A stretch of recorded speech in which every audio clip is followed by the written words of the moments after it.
From Lagos, the nation's commercial capital, this is the news at 10. Live from Channels Television.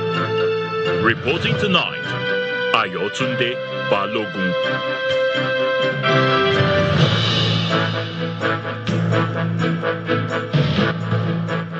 Hello and welcome tonight.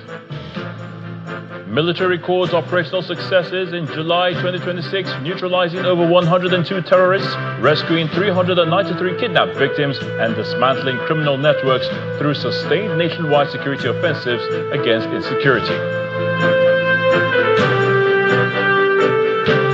President Tinubu meets Gavi delegation, reaffirms commitment to tackling poverty and healthcare challenges through education, while strengthening partnerships with international funding organizations and development partners. Turkey-led PDP Interim National Working Committee submits former President Goodluck Jonathan's name as the party's presidential candidate for the 2027 general elections amid leadership dispute.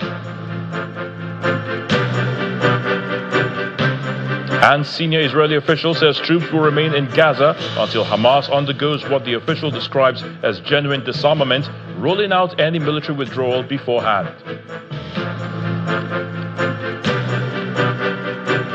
On sports news, Super Falcons say they are determined to put their campaign back on track with victory over Zambia at the Women Africa Cup of Nations on Saturday.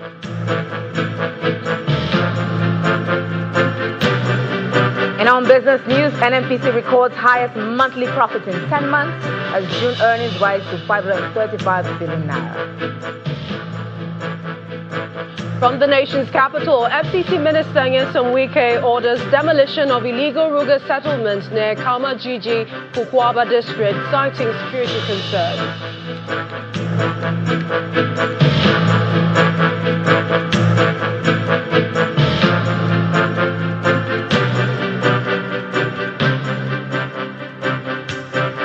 As the war on terror intensifies, the military has reeled out what it describes as significant operational successes across the country in July this year, 2026, neutralizing over 102 terrorists, rescuing 393 kidnapped victims, and dismantling criminal networks in sustained offensives against insurgency, banditry, kidnapping, and economic sabotage.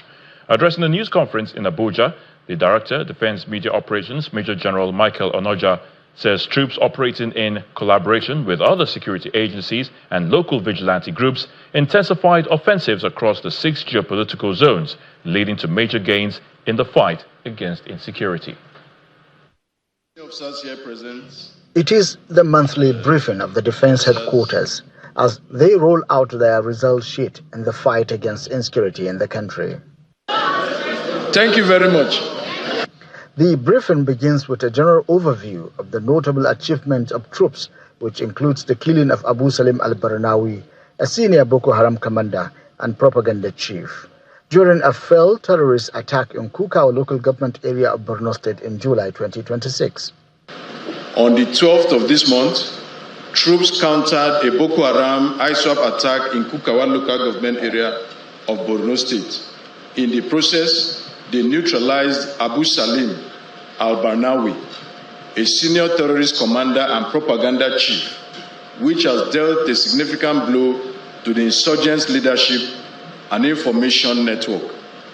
The operational record for the month of July is also reeled out, including the neutralizing of over 102 terrorists and criminals, arrest of 345 suspected terrorists and criminals, the rescue of 393 kidnapped victims. The breakdown also includes 57 insurgents surrendering to troops, while 59 arms and 1,811 rounds of ammunition were recovered.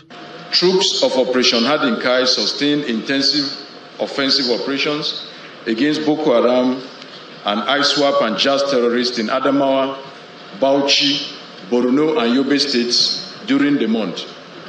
Troops were able to neutralize 54 terrorist fighters, arrested 102 terrorists, rescued 102 kidnapped victims, and facilitated the surrender of 57 insurgents and their families.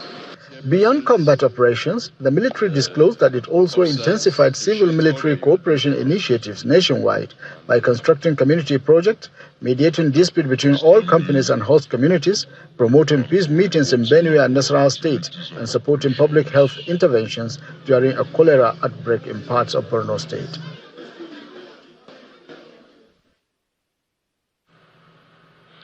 Meanwhile, the Nigerian Army has launched a specialized capacity building program to bolster its counter-improvised explosive device capabilities and improve explosive ordnance disposal across operational theaters.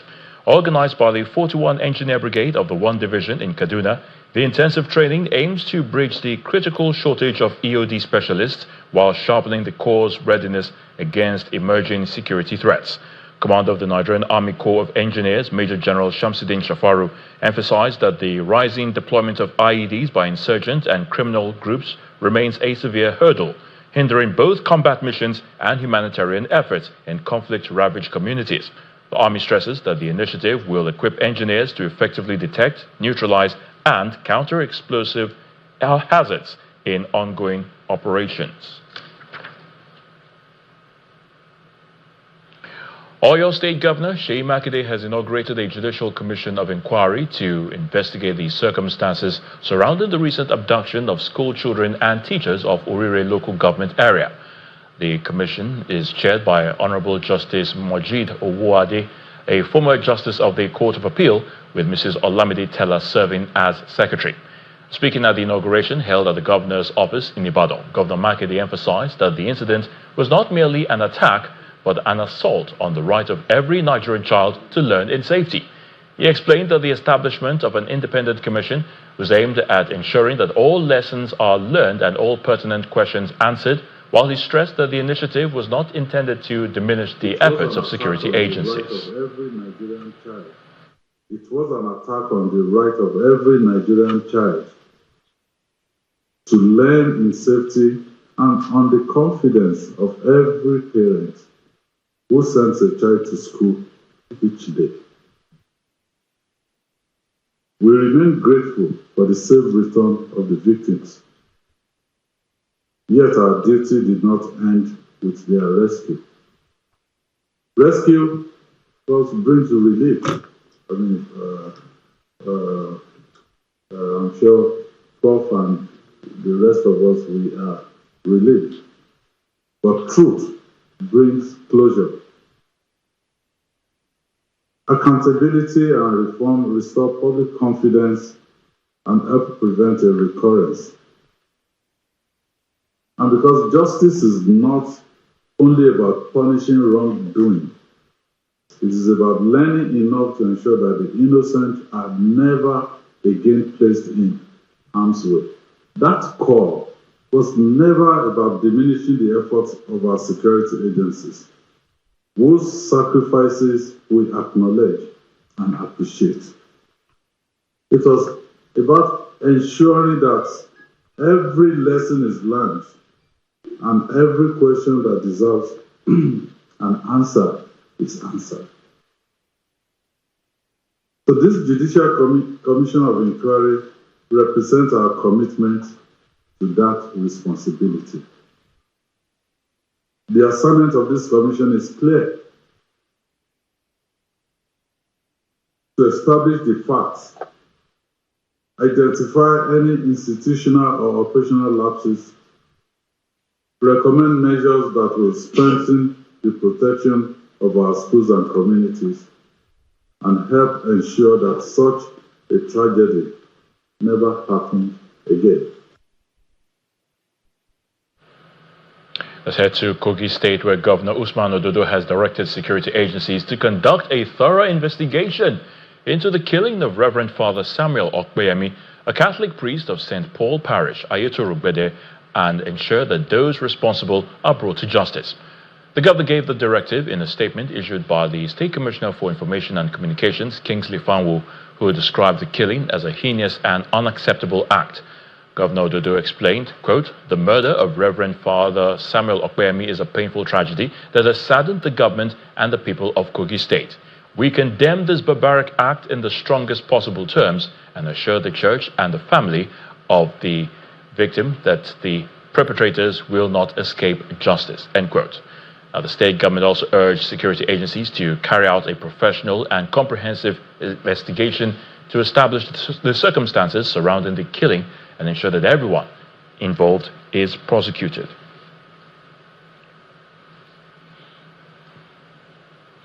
President Bola Tinubu has reaffirmed his administration's commitment to tackling poverty and health challenges through education and dedication, while strengthening collaboration with funding partners.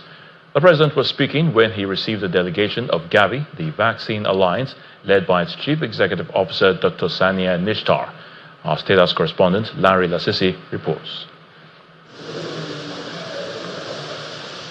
The Coordinating Minister of Health and Social Welfare, Professor Mohammed Pate, and the Executive Director of the National Primary Health Care Development Agency, Dr. Mui Aina, leading a delegation of Gavi, the Vaccine Alliance, to a meeting with President Bola Tinubu.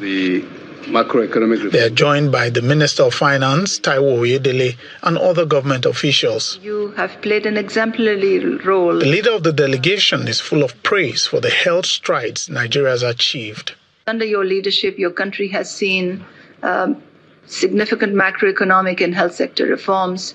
You have been an excellent champion for global health in your African Union ambassadorial capacity. Nigeria has a very salient role in the health sector.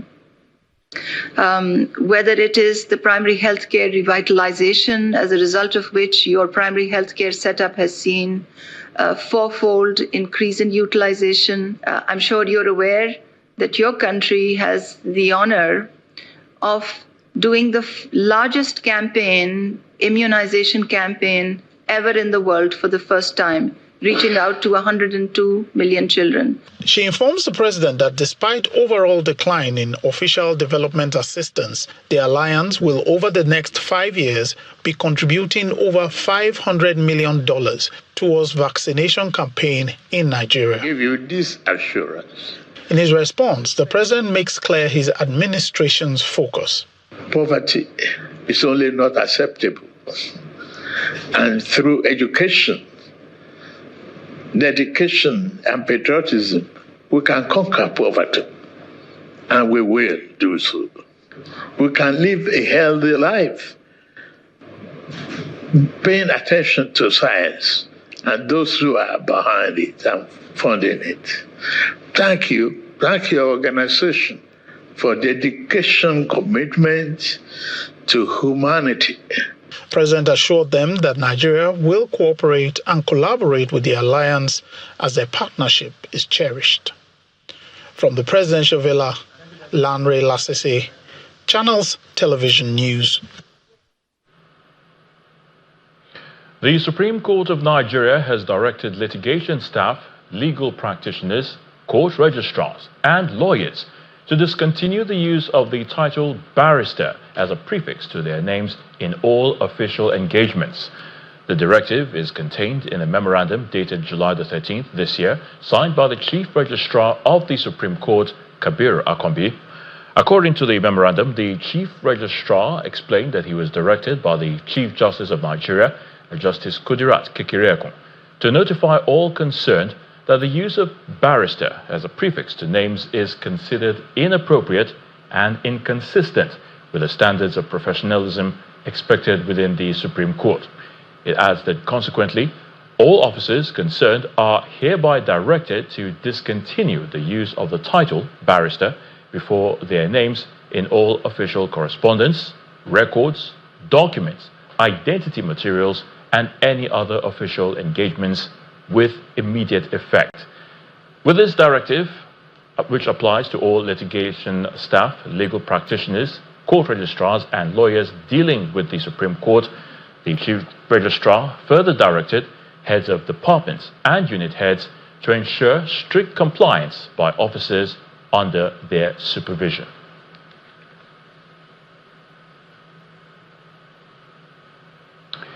In part two, after the break, a Turkey-led PDP Interim National Working Committee submits former President Goodluck Jonathan's name as the party's presidential candidate for the 2027 general elections amid leadership dispute. Please stay with us.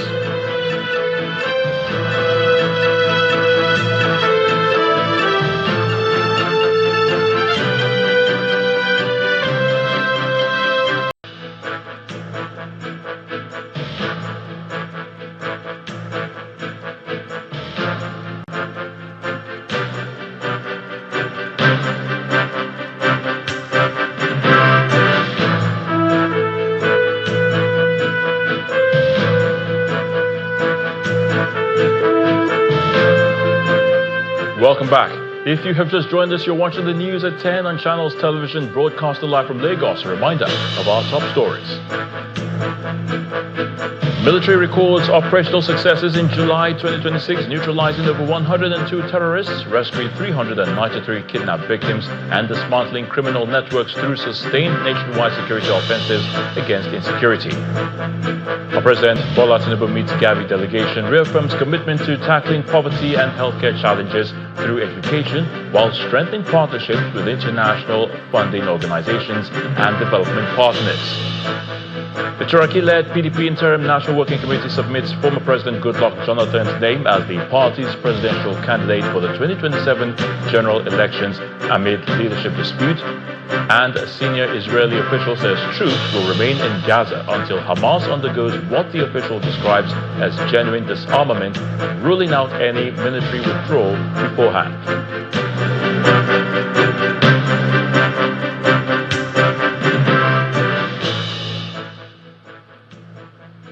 In politics, members of the PDP Interim National Working Committee, led by Tanimu Turaki, say they have submitted the name of former President Goodluck Jonathan as the party's presidential candidate for next year's general elections. Addressing journalists in Abuja, the group's National Publicity Secretary, Iniem Obong, says the nomination was submitted manually after INEC allegedly denied the committee access to the portal for uploading candidates' details.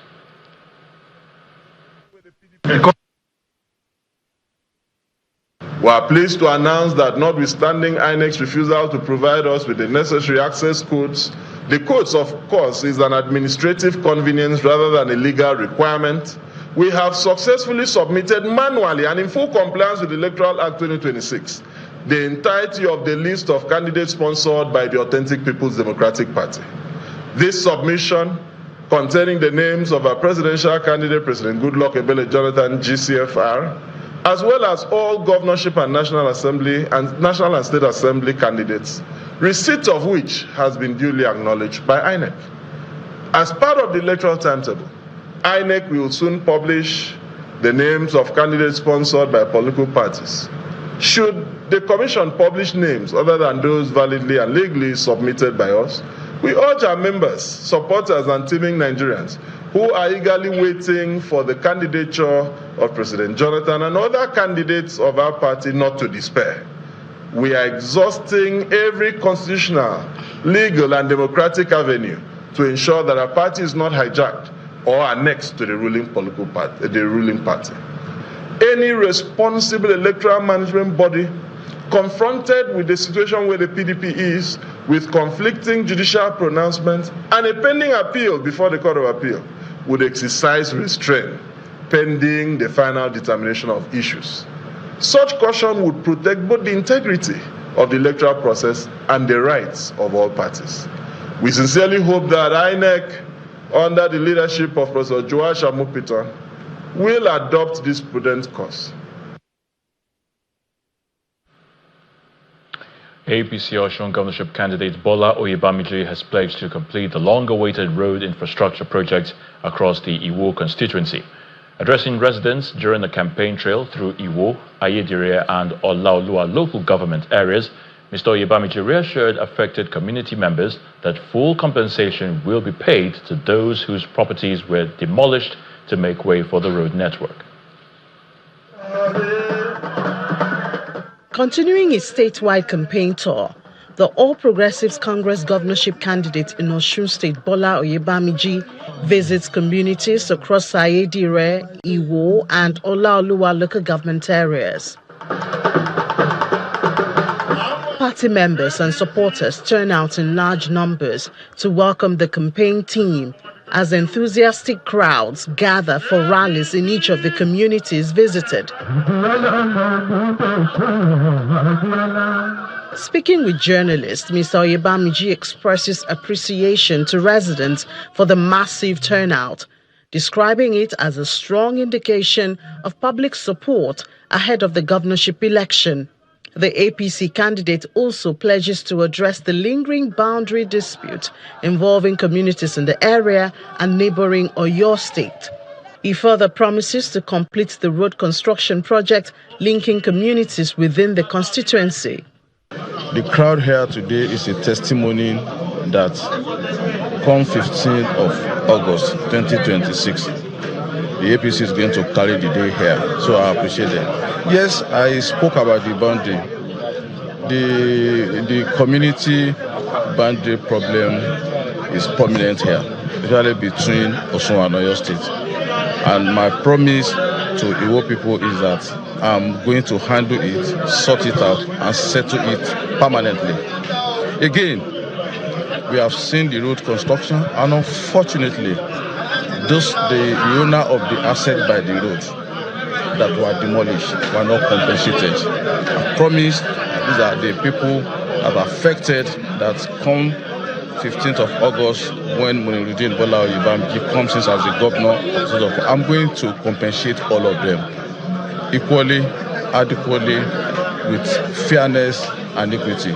Prominent APC leaders accompanying the campaign reaffirmed their support for Oyebamji's candidacy, assuring residents of improved governance if he is elected governor. We had a meeting with the artisans, with the farmers here, and we were able to highlight the programs and policies that will benefit them. For instance, grants for the traders, and also support for the farmers. And of course, we also believe that school infrastructure need to be developed, also with adequate teachers being provided for their school. With August 15 governorship election approaching, the APC candidate continues his grassroots campaign, seeking to engage more voters and earn their support at the polls.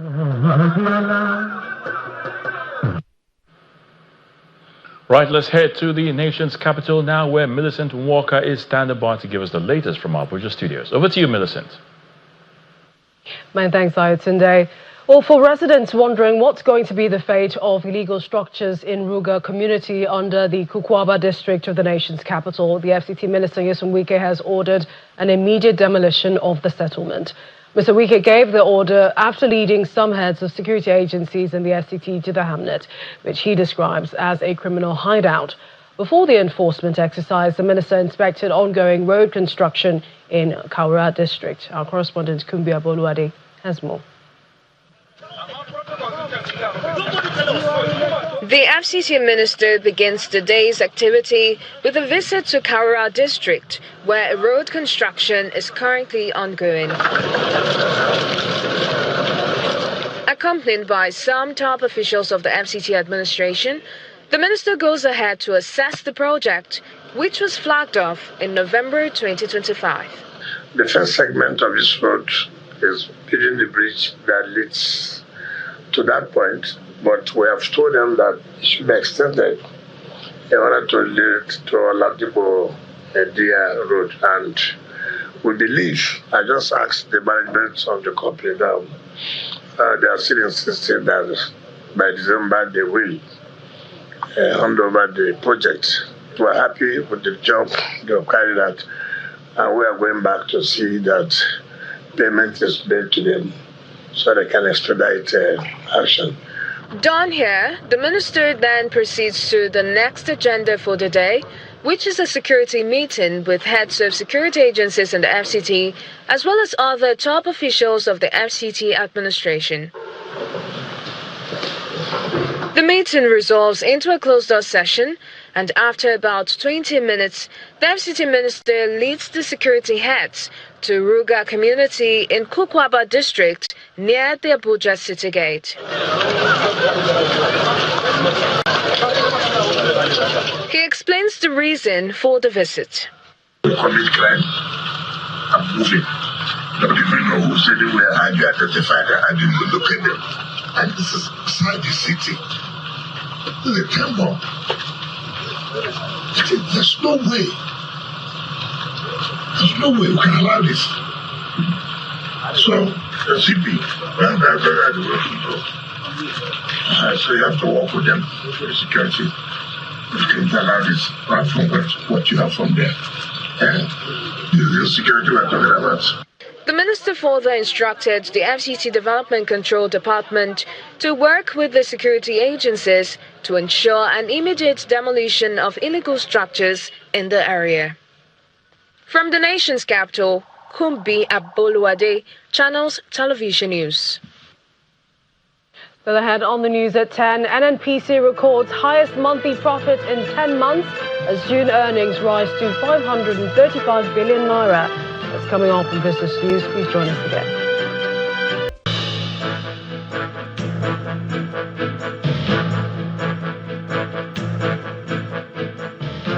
You're watching the news at 10, come to you live from our Abuja studios. We're in Benue, where the state government has reiterated its commitment to reviving state-owned factories like the Star Cement Company located in Igumale and the Burns Bricks Company Otukpo to stimulate local production, create employment and strengthen the state's industrial base. Deputy Governor Sam Ode and the Group Managing Director of Benue Investment and Property Company, Raymond Asemekaha, made the disclosure while leading asset audits of the two factories located in Benue South Senatorial District.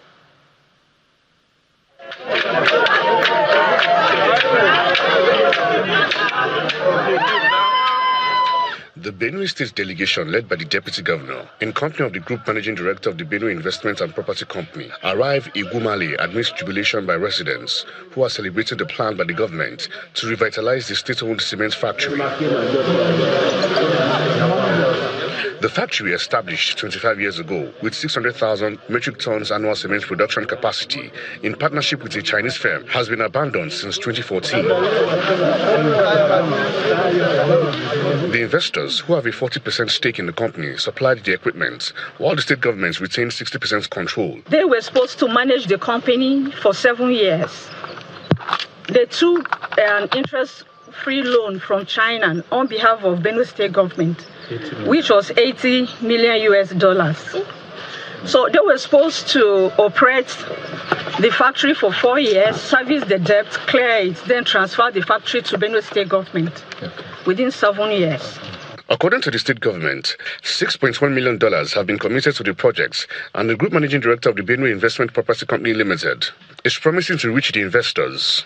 The structuring of the transaction was faulty from day one because the state government paid over $6.1 million. And from what we have seen, for us, we will invite them. Today, we will write to the company to come back. After inspecting the factory, the delegation takes a 3-hour drive to Otukpo through Afikpo in Ebonyi State due to the deplorable state of the road.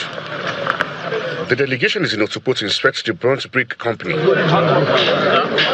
Established in 1980, not much is left in the building material and Burns Brick factory following vandalism. Deputy Governor of Benue. The state government pledges to return the company to full production. We were at the Star Cement industry at Igumale to get a status report of what is going on there towards our efforts to revive that particular very, very important industry.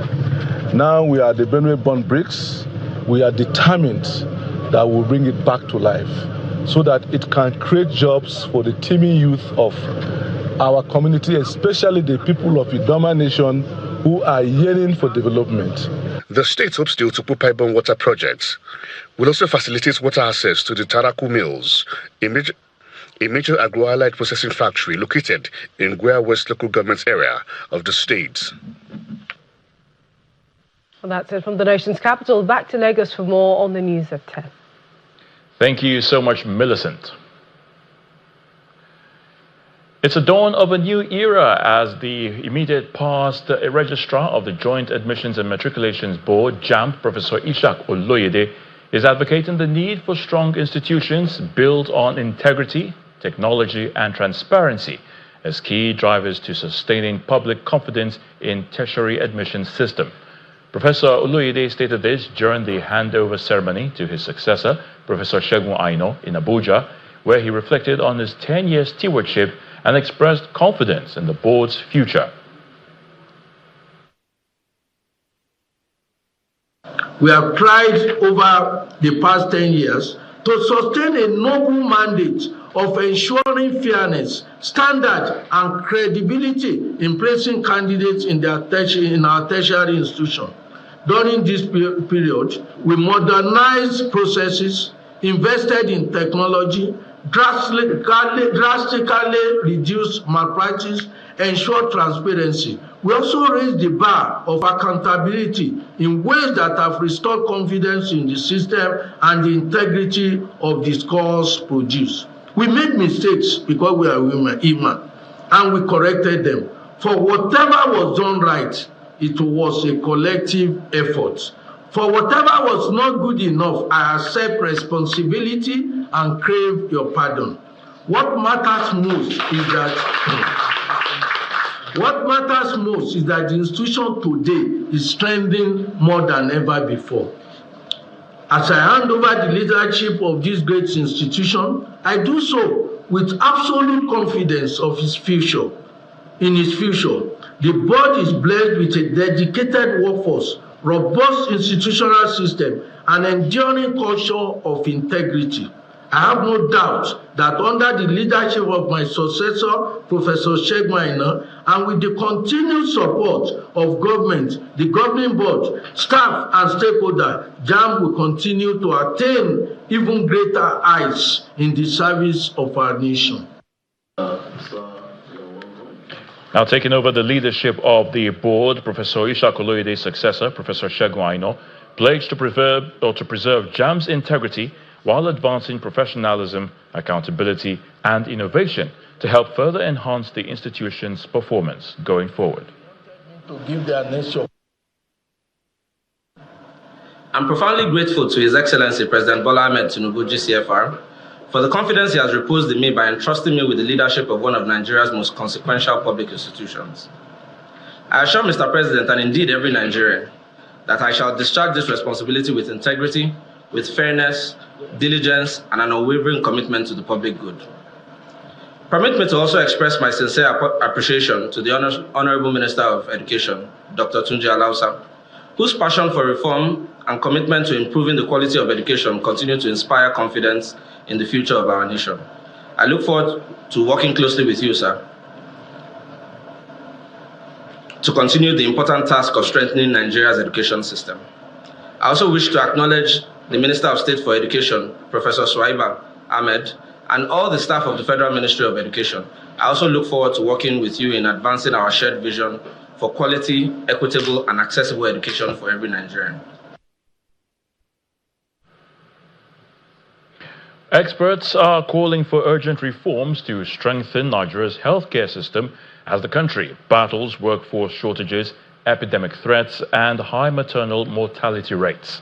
Speaking at the Academy of Medical Sciences Maiden Biennial Colloquium in Lagos, participants stressed the need for sustained investment in epidemic preparedness, stronger maternal health care, and a well-trained, adequately funded health workforce.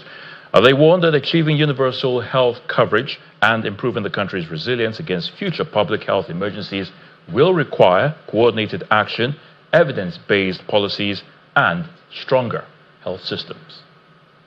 Nigeria's healthcare system comes under scrutiny as fellows, medical experts, policymakers, and government officials gather for the Academy of Medical Sciences Maiden Biennial Colloquium to examine critical challenges and chart a path towards a more resilient health sector.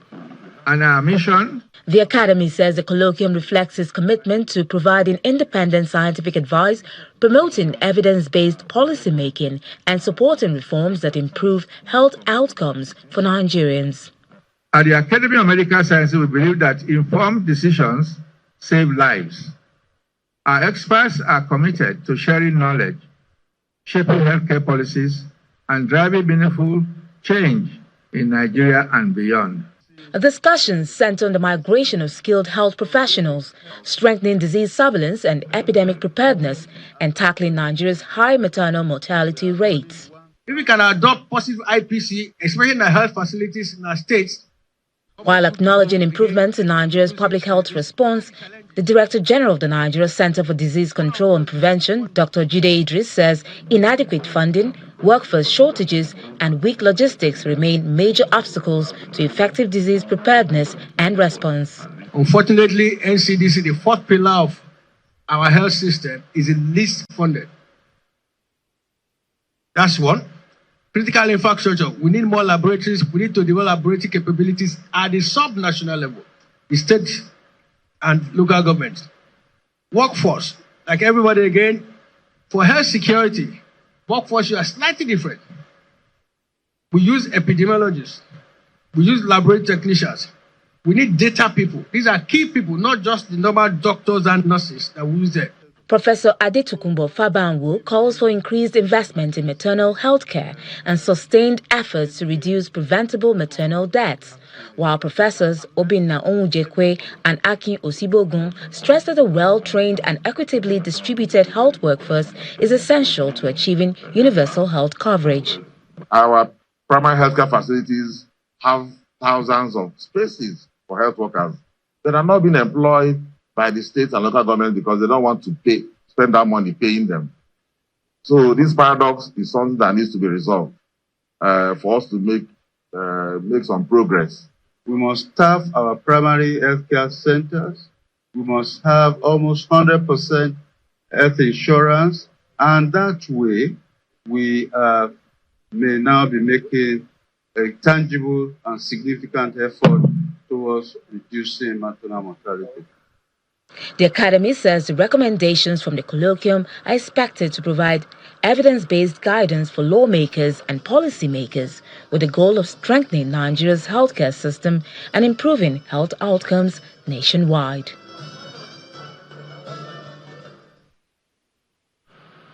Will Ibong is standing by to give us the latest from the world of business. Will?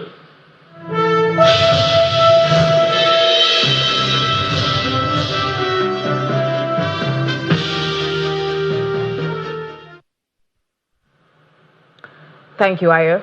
Now, the Nigerian National Petroleum Company Limited (NNPCL) recorded a profit after tax of 535 billion naira in June, up 15.8% from 462 billion naira in May, and that's according to its latest monthly report, and it's the company's highest monthly profit since August 2025. Now, NNPCL also generated 4.39 trillion naira in revenue during the month, while statutory payments to the Federation reached 6.29 trillion naira in the first half of 2026. Now, crude oil and condensate production averaged 1.72 million barrels per day, while natural gas output rose to 7.82 million standard cubic feet per day. The company attributed a slight decline in crude production to operational challenges, but said work is continuing on major gas infrastructure projects, with the OB3 gas pipeline 98% complete and the AKK gas pipeline 94% complete, as it targets early gas delivery to Abuja this year. Meanwhile, Nigeria's external reserves have declined by $140 million to $51.92 billion in 7 days, after reaching a recent peak of $52.04 billion, and that's according to the latest data from the central bank. Now, looking at the data there, we see the reserves stood at $51.92 billion as of July the 29th. Now, the decline marks a pause after weeks of steady growth that pushed the country's foreign exchange buffer above the $52 billion mark for the first time since 2009. Now, despite a dip, the reserve level remains one of Nigeria's strongest in more than 17 years, supported by improved oil receipts, stronger foreign exchange inflows, and continued efforts to stabilize the naira. And the Minister of Finance and Coordinating Minister of the Economy, Taiwo Oyedele, says the federal government is taking steps to reduce poverty and accelerate inclusive economic growth. Speaking at the 7th Emerging Markets Forum, he responded to concerns raised by the World Bank over the impact of recent economic reforms on the economy. Mr. Oyedele, as a minister, acknowledges that real incomes have declined following the reforms, but also said that these changes are laying the foundation for long-term sustainable growth, with measures in place to speed up economic recovery. What the data we have seen is telling us is that the place where we have most of our people, over 80% of Nigerians, work in agri sector, they work in retail services. The growth in those places where most of our people work is too slow, barely keeping up with population increase. So our focus now is, how can you accelerate growth where you have most of your people in employment, so that there can also be productivity growth as well. Today marks the deadline set by the National Insurance Commission, NICOM, for insurance and reinsurance companies to meet new minimum capital requirements under the Nigeria Insurance Industry Reform Act 2025. NICOM says the recapitalization exercise is aimed at strengthening the insurance industry, improving claims paying capacity, and boosting public confidence. The Commission says companies that fail to meet the new requirements could face regulatory sanctions after the verification process as it moves to build a stronger and more resilient insurance sector. Now let's check in with the domestic equities market, with extended losses for the third straight day. Nichon Mekwa tells us more.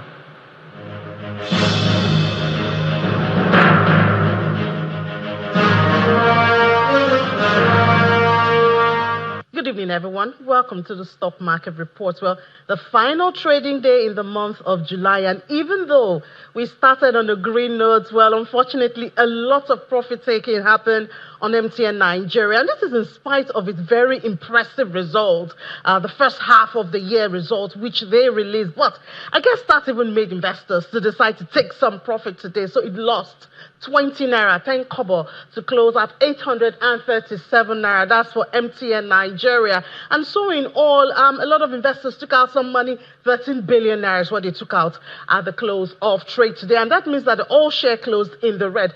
But it's not so bad, 0.03%. That's what the all share lost, and the market cap closed at 158.32 trillion naira. Now, let's do a little bit of recap for the month of July and see those stocks that were really attractive this month. Top on the list, Mr. Femi Otedola did it for First Holdco. We know that twice this month he did a lot of acquisition of shares, and now he has 26% of it. So First Holdco sold over 4.5 billion in volume of trade, followed by Access 2.19 billion, Zenith Bank 690.8 million, and MTN Nigeria, and then Aradel. That's the story of the month of July, but it's still a little bit green for the month, even though for the weekend we have the bet.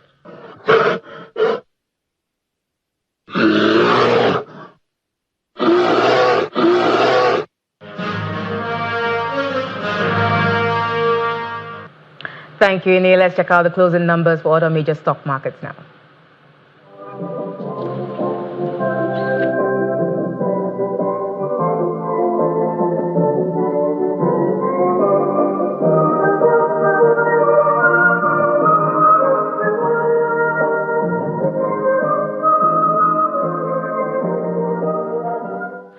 And that's business news. I'm Will Ivangas. Back to you, Ayo.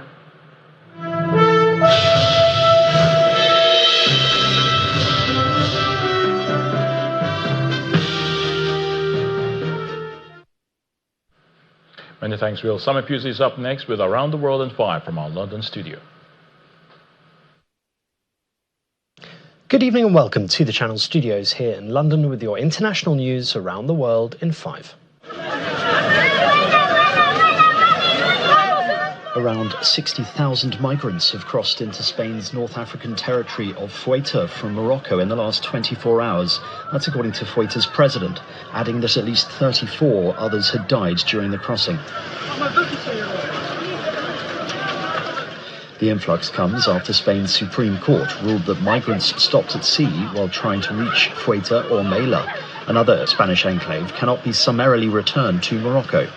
Prime Minister Pedro Sanchez described the situation as an attack and said all illegal migrants would be returned to Morocco as soon as possible.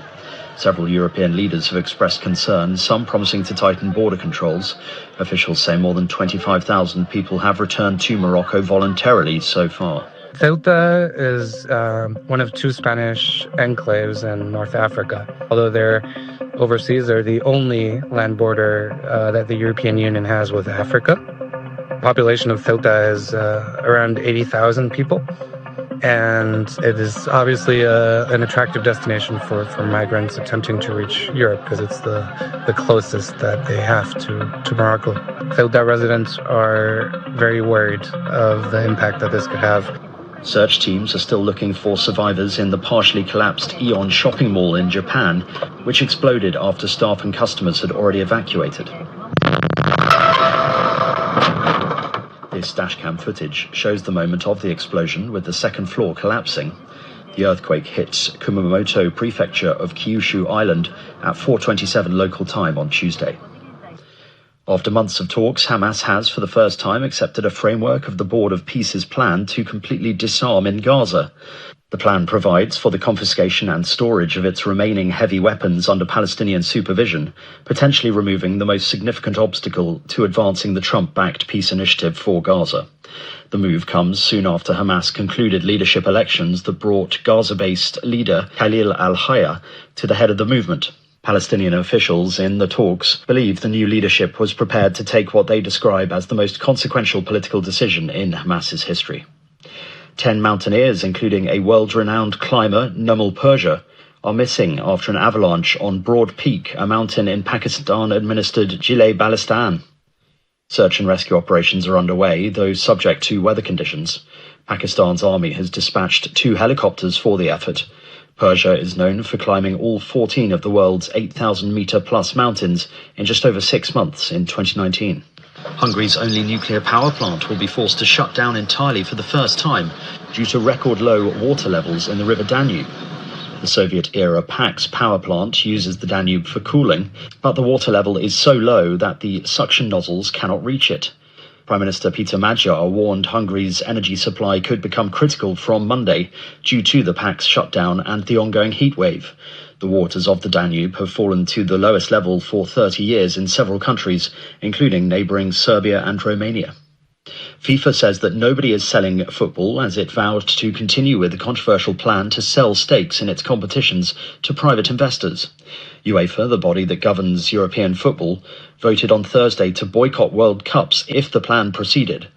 CONCACAF, which governs football in North and Central America and hosted this year's World Cup, said its 41 member associations also rejected the proposal made by FIFA President Gianni Infantino. Infantino would need 106 of its 211 members to vote in favour for the proposal to go through. And a massive iceberg has been seen turning over off the coast of Greenland. Video captured by an eyewitness showed the moment the iceberg turned over, creating waves close to the coastal city. The city is home to the UNESCO-listed Ice Fjord and is located on the west coast of the island. And that's your international news around the world in 5. Now back to the Channel studios in Lagos.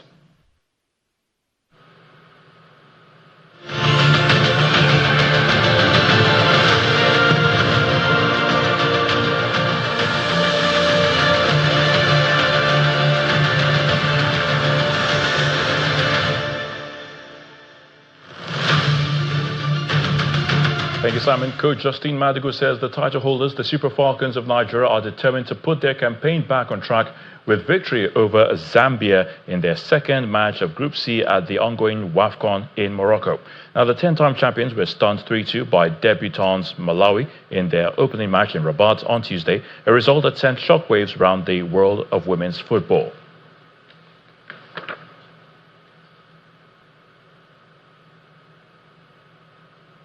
South Africa's Banyana fought back from a 2-goal deficit to secure a dramatic 2-2 draw against Côte d'Ivoire at the Women's Africa Cup of Nations in Casablanca earlier today.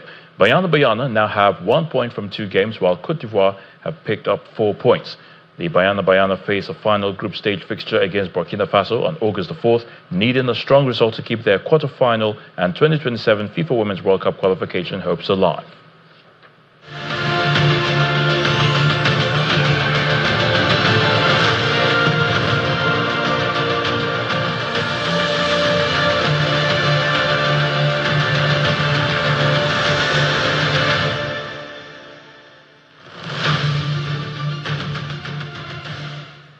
It's gold number 9 for Team Nigeria at the Commonwealth Games as Ezekiel Nathaniel this evening storms to victory in the men's 400 meters in Glasgow, Scotland. Now, Nathaniel becomes the first Nigerian ever to win gold at the event at the Commonwealth Games. Now, the 23-year-old clocked 48.47 seconds, storming to a resounding victory, beating Jake Minchell of England, who ran 48.99 seconds for silver, and Asine Wilson of Jamaica in 49.22 seconds.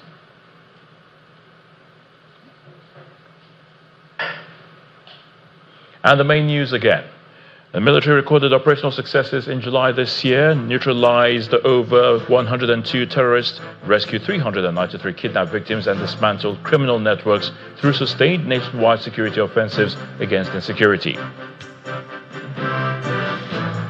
And President Bola Tinubu met a Gavi delegation, reaffirmed his commitment to tackling poverty and healthcare challenges through education, while strengthening partnerships with international funding organizations and development partners.